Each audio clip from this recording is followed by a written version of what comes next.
Lavagem cerebral, os ecos da MKUltra. Durante a Guerra Fria, a CIA financiou secretamente experimentos de controle mental em canadenses involuntários em um programa denominado MKUltra. Os experimentos estabeleceram as bases para as técnicas modernas de tortura e as vítimas e suas famílias ainda buscam reconhecimento e justiça. A história a seguir é baseada no material do podcast do CBC Brainwashed, uma série de 6 partes coproduzida com The Fifth Estate, que investiga os experimentos secretos de controle da mente da CIA, da Guerra Fria e MKUltra, a chamada Guerra dos Estados Unidos no Terror. A série está disponível no CBC Listen, Apple Podcast ou Google Podcast. Quando Loya Schroeder conta sua história, parece mais uma conspiração do que o passado trágico de sua família. Mas muitos dos detalhes estão dispostos em um grande arquivo de documentos, correspondências e relatórios. Ele tem artigos de notícias e fotos da década, todas descrevendo o que sua família passou. E ele tem um relatório médico doloroso de sua mãe, que ainda é difícil para ele compreender. Ela teve seu 30º e último dia de sono em 24 de março, disse Schroeder, enquanto lia o registro hospitalar de 1960. Eles deram a ela todas as drogas, cerca de 4 ou 5 barbitúricos e anfetaminas por vez. Esther Schroeder recebeu terapia de eletrochoque, grandes quantidades de drogas e os chamados tratamentos psiquiátricos que parecem ter sido páginas do romance distópico de George Orwell, 1984.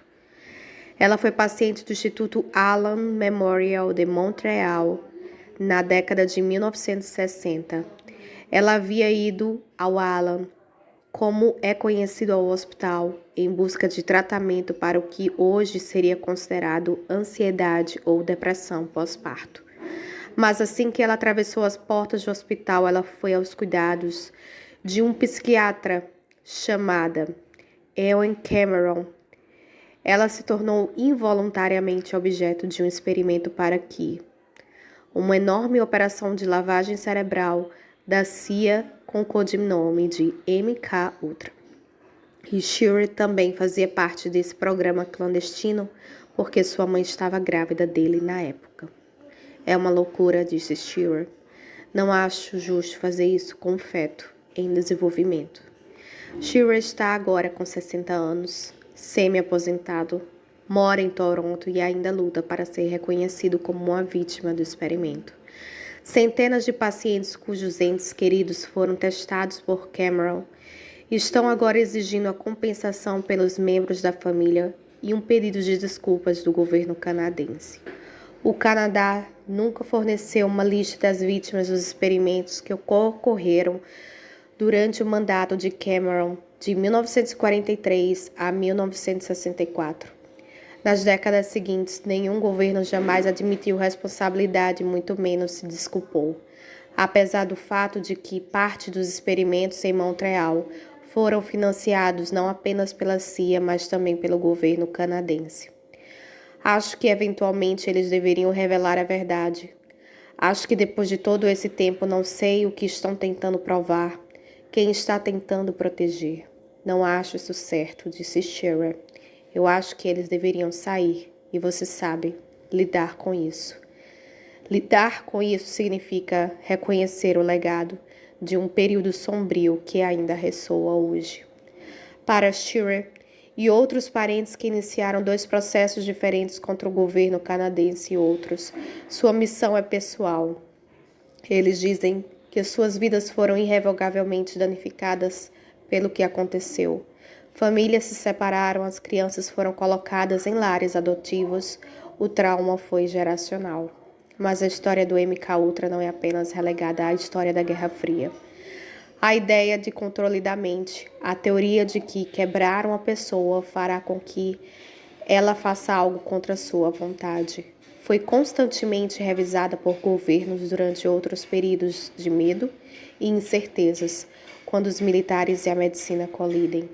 O que aconteceu no Allen Memorial Institute, em Montreal, lançou as bases para a tortura que se estendeu por décadas. A mãe de Lloyd Shirley, Esther, teve uma infância difícil, perdendo ambos os pais muito cedo. Em 1936, quando ela tinha 4 anos, seu pai morreu. Pouco mais de um ano depois, sua mãe foi diagnosticada com um tumor no cérebro e fez uma lobotomia. Incapaz de cuidar dos filhos, ela foi internada em uma instituição psiquiátrica. Esther e seu irmão mais velho foram removidos dos cuidados de parentes e para os lares adotivos e sofreram onde quer que fossem. Mas ela era resistente e inteligente. No final da adolescência, ela se formou em enfermagem e conseguiu um emprego no Hospital Geral Judaico, em Montreal. Ela conheceu seu futuro marido, Haskell Shearer, em um encontro às cegas. Depois de casar em 1955, o casal tornou-se uma presença constante na cena social judaica de Montreal. 3 anos depois, após uma gravidez sem intercorrências, ela deu à luz a seu primeiro filho, uma menina que se chamava Lynn Caroline. Mas o bebê morreu de infecção estafilocócica quando ela tinha apenas 3 semanas de vida, e Esther lutou contra sua dor. Os registros médicos mostram que se sentiu responsável pela morte da filha. Quando ela estava grávida novamente, 2 anos depois, ela ainda lutava contra essa culpa. Parte da sua condição identificada em seus registros médicos quando foi internada no Allen era sua ansiedade pela possibilidade de perder outro bebê. Haskell Shearer havia lido um artigo sobre Cameron e ficou impressionado com a reputação de Allen em oferecer cuidados psiquiátricos de ponta. Ele era como Deus, eles diriam, disse Lloyd Shearer. Acho que era o chefe das associações psiquiátricas canadenses e americanas, e até a Associação Psiquiátrica Mundial. Cameron, um psiquiatra americano nascido na Escócia, deteve todos esses títulos de vários momentos de sua carreira e foi o primeiro diretor do Allen. O que não se sabia até muitos anos depois é que a reputação de Cameron também chamou a atenção da CIA. Eles estavam interessados em uma pesquisa psiquiátrica que envolvia privação sensorial extrema, drogas e uma repetição intensa de mensagens gravadas. 3 anos depois que a CIA lançou o MK-Ultra, eles abordaram Cameron por meio da Sociedade para a Investigação da Ecologia Humana, uma fundação de pesquisa e de suas organizações de fachada por meio da qual canalizavam dinheiro. Eles os encorajaram a se candidatar a uma bolsa, o que fez e rapidamente o recebeu. De janeiro de 1957 a setembro de 1960, a CIA deu a Cameron 60 milhões, o equivalente um pouco mais a 500 milhões. Esther Shearer deu entrada ao hospital em fevereiro de 1960 para receber o que sua família considerava o melhor tratamento que o dinheiro poderia comprar, mas suas notas médicas mostram desrespeito pelo bem-estar e pelo seu filho ainda não nascido desde o início.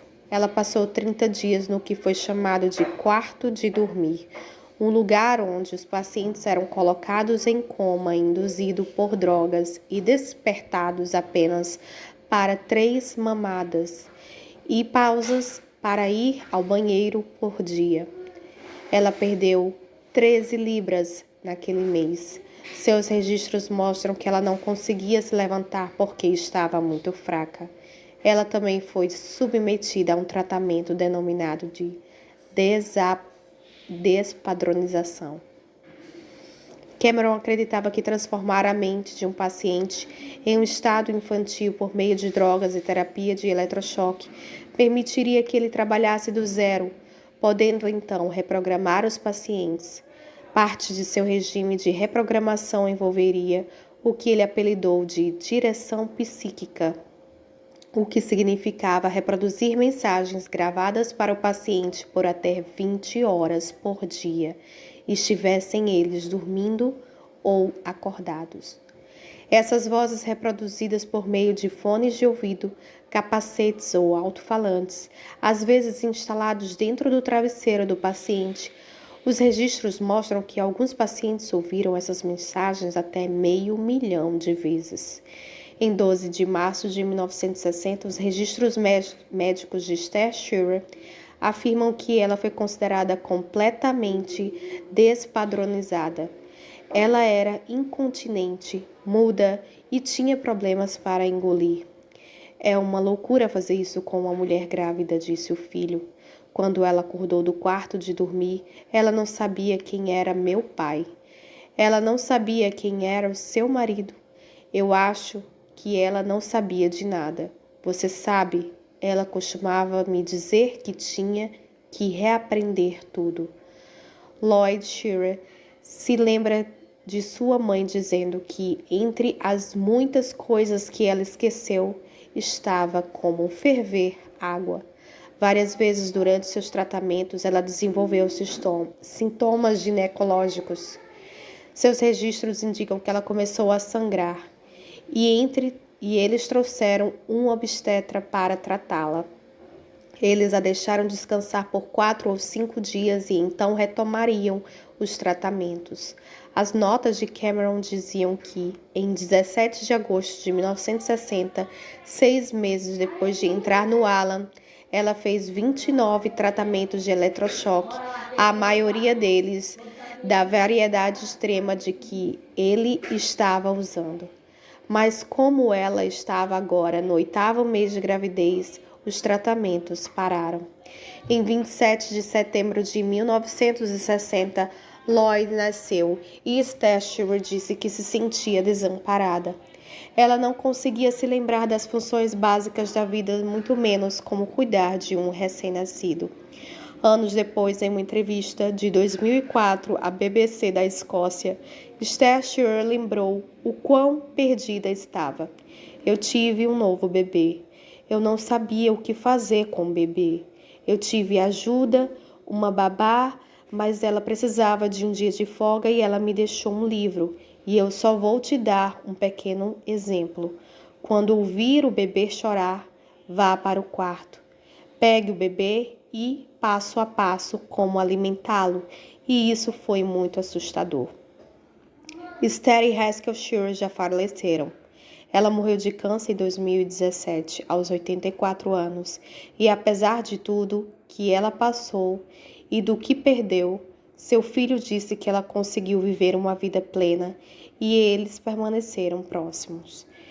E ele sente que teve sorte, apesar de ter vivido sob a sombra escura do que aconteceu com a sua mãe e da incerteza do que isso afetou a sua saúde. Embora o MK-Ultra tenha terminado oficialmente em 1963, os experimentos de controle da mente continuaram a ecoar nos primeiros anos do século XXI, indo de uma guerra com o nome amorfo a outra, a Guerra Fria, a Guerra dos Estados Unidos contra o terror. Centenas de prisioneiros que foram presos após os ataques de 11 de setembro de 2001 acabaram na prisão offshore nos Estados Unidos, na base naval da Baía de Guantánamo, em Cuba. Mas a CIA também mantinha aqueles que considerava detidos de alto valor em uma rede de prisões secretas ao redor do mundo, que era coletivamente conhecidas como sites negros. Esses homens eram considerados cativos valiosos e seus interrogadores acreditavam que eles poderiam ter informações sobre ataques iminentes. Eles queriam respostas e queriam-nas rapidamente.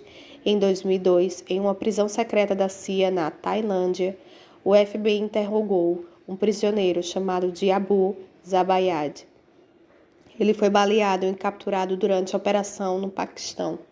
O FBI havia usado técnicas tradicionais de interrogatório, incluindo o que eles chamam de construção de relacionamento, para tentar ganhar a sua confiança. Mas a CIA não achou que estava obtendo as respostas de que ele precisava. Então a agência recorreu a 2 psicólogos contratados a quem havia pago mais de 80 milhões para o desenvolvimento de um novo regime de interrogatório. Tinha sido chamado eufemisticamente de técnicas aprimoradas de interrogatório, e Abu Zubaydah foi o primeiro caso de teste. As técnicas de psicólogos James e Bruce Jensen desenvolveram incluíam afogamento, privação de sono, caixas de confinamento, acorrentamento e exposição de detidos a temperaturas extremas, sons e dor. Os detalhes do que aconteceu com Abu Zubaydah estão contidos no relatório do Comitê de Inteligência do Senado nos Estados Unidos, de 6.700 páginas sobre tortura, que foi lançado em 2014, embora apenas um sumário executivo de 549 páginas tenha sido divulgado. Um trecho depois que Abu ficou em completo isolamento por 47 dias, a fase de interrogatório mais agressiva começou. O pessoal de segurança entrou na cela, acorrentou e encapuzou Abu. Os interrogatórios então removeram o capuz, realizaram uma captura de atenção e fez Abu assistir enquanto uma caixa de confinamento era levada para a cela e colocada no chão. O relatório do Senado segue descrevendo os detalhes como durante 19 dias de tortura e à base de quase 24 horas por dia ele foi afogado 83 vezes, colocado em uma caixa de madeira semelhante a um caixão, mantido nu e seu corpo contorcia em posições de estresse. O relatório declara, depois que o uso das técnicas aprimoradas de interrogatório terminou, o pessoal da CIA no local da detenção concluiu que Abu havia sido verdadeiro e que não possuía nenhuma nova informação de ameaça terrorista. Pelo menos 118 detidos foram submetidos a esse tipo de interrogatório torturado. Notícias do site CBC News. Peço que todos que assistiram esse vídeo sejam inscritos no canal, deixem seu like.